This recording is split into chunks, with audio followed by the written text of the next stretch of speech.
my name is engraved on a trophy somewhere in a studio in Malmo.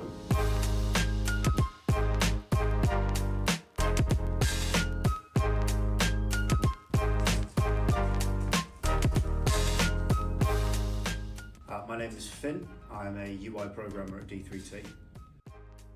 I've been at d3t for about 6 years, just over 6 years now. I did 4 years of education, studying video games, and then came straight to d3t once I finished my masters. As a UI programmer, my job is to make the game be easy to interface with. UI is not just the buttons and the menus that you navigate and click on. The second thing you might think of UI is it's just the HUD, but there's so much else that goes into it with the user experience and making sure that you always lead the player down the garden path of where you want them to go, what you want them to see. UI is just as much game design as environment design. Where you make sure the camera is facing towards what you want the player to see. But quite often what happens with UI is, as a UI programmer, you'll also find that you get involved in input programming as well, because they're kind of overlapped in some way. And localization. I've quite liked localization. Not many people do, so it's quite handy to find joy in that. Yeah, localization and the difficulties and joys of that I find very interesting. What I've been working on this week, can't tell you what the game is, naturally. I have been working with console dev kits. And even despite 6 years in industry, I've never actually done too much on platforms that aren't Windows.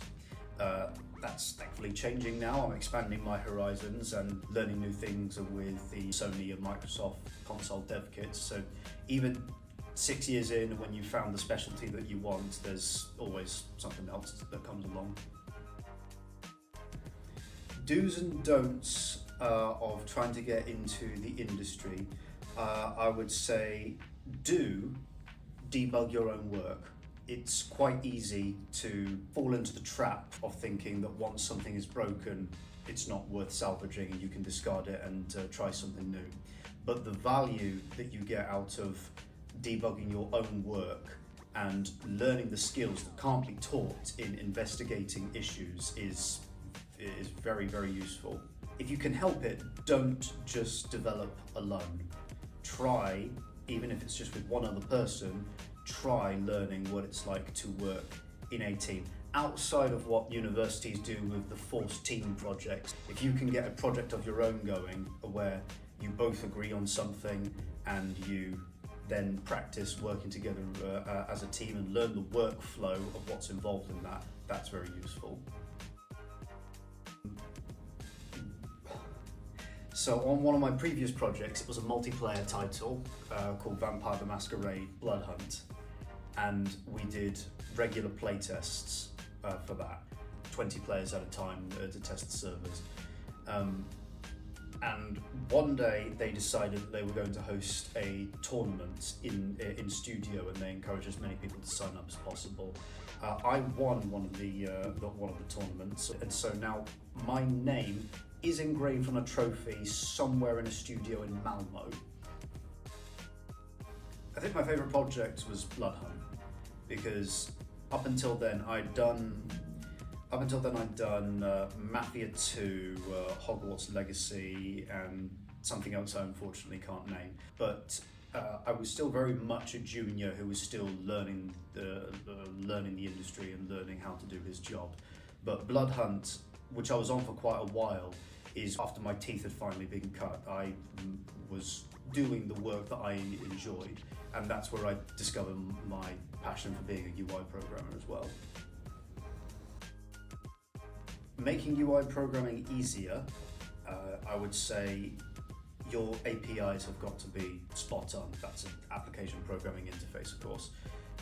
So core tech programmers, gameplay programmers, backend programmers, all the other disciplines, while their APIs should also be good, that being how easy it is to use their systems, like what information is available in the source code. In UI programming, it is very important that UI has the access to the data that it needs, and which requires speaking to the back-end, core tech, gameplay. So you should be making sure as a UI programmer that your source code is very readable and is obvious in what it does and where you can get data and information from should you need it. And when you are programming UIs, you shouldn't be surprised if a designer or an artist or someone who is completely not tech savvy has to then use your API in order to put stuff on the screen. I'd say UI programming more fell into my lap, really. When I started, I wasn't sure what I wanted to do. I thought I wanted to be an AI programmer, but then fate just didn't have that in store for me. I tried a couple of other things, and then I ended up just settling on UI programming completely by accident. So I wouldn't say I have any tips for how to get started as a UI programmer. I would instead say be open to what comes your way, because you may have ambitions about being the gameplay programmer who makes the guns in the first-person shooter actually fire. But don't be surprised if you come to discover, actually, I like networking programming, I like graphics programming, actually, I like porting from PC to PlayStation 5 or Xbox. There's so much out there, a lot of which you just wouldn't even consider if you were just doing bedroom programming or single-person dev teams, that you should be open to what comes your way. I like having my own desk in the office. The ones we've got here are on motors so that you can set them to different heights, so you can turn them into standing desks if you want. Yeah, I like having my own space that's very personalised, and so my setup at work is so much better than my setup at home. I've got 3 screens and it's a powerful PC, so it does what I need it to, and I cannibalise that by playing games from my own library at lunchtime. I've had so many fond gaming memories. I've been playing games since I was about 2 years old, so I could not possibly pinpoint it to a single thing, but one of the most recent is I've got a Steam Deck at home and I've turned it into a emulation machine. So now I've got God of War, the original PlayStation 2 God of War title, working on that on a handheld device. And when it booted for the first time, which wasn't difficult at all, I realised this is a PlayStation 2 game on a handheld device. My controversial gaming opinion is that Dark Souls should not have an easy mode.